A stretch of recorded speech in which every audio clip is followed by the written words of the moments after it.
Sa papalapit na Valentine's Day, kamusta naman kaya ang galaw ng presyo ng mga bulaklak sa merkado? At gaano nga ba kasaya ang love life ng mga Pinoy ngayong taon? Yan ang ulat ni Gab Villegas.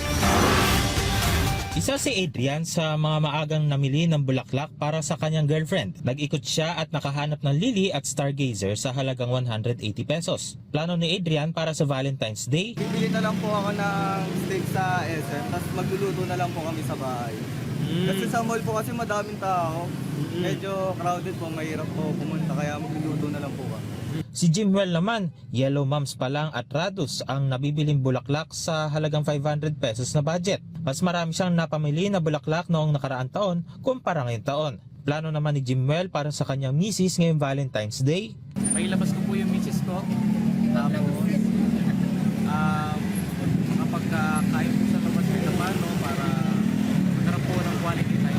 Ilan lamang sina Adrian at Jimwell sa mga masasabing mayroong masayang love life. Batay sa National Survey ng Social Weather Stations na isinagawa noong Nobyembre ng nakaraang taon, sa 1,200 Pilipino adults na may edad 18 at pataas, aabot sa 46% sa kanila ang nagsasabing napakasaya ng kanilang love life. 40% naman ang nagsasabing sana ay mas masaya pa ang kanilang buhay pag-ibig, kung saan mas mataas ito ng 4% kumpara noong nakaraang taon. Habang 14% naman ang nagsasabing wala silang love life, kung saan mas mababa ito ng 4% noong ring nakaraang taon. Ito na ang pinakamababa na naitala ng SWS mula noong 2004 na nagsasabing masaya ang kanilang love life. Kung si Adrian ay bibigyan ng regalo para sa Valentine's Day, ano naman kaya ang gustong matanggap? Kahit ano naman po, nabigay ng partner ko, ma-appreciate ko naman po. Pero siguro po, chocolates or sweets na pan-dessert po. Uncommon po kasi sa lalaki na bigyan ng flowers. Kaya ayun, okay na po sa akin kahit flowers.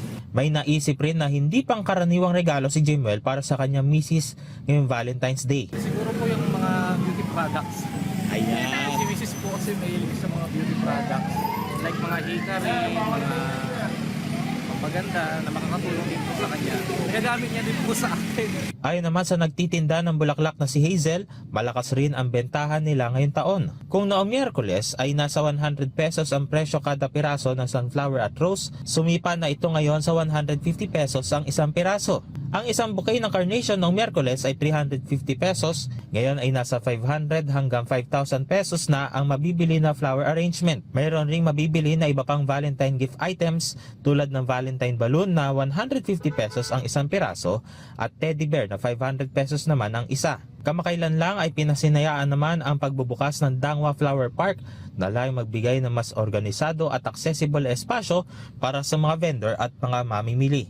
Ngayong araw ng mga puso, hindi lamang nasusukat sa mga regalo ang ating batayan para masabi na mahal natin ang isang tao.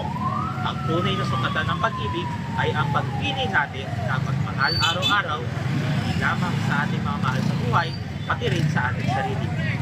Gab Villegas para sa Pambansang TV sa Bagong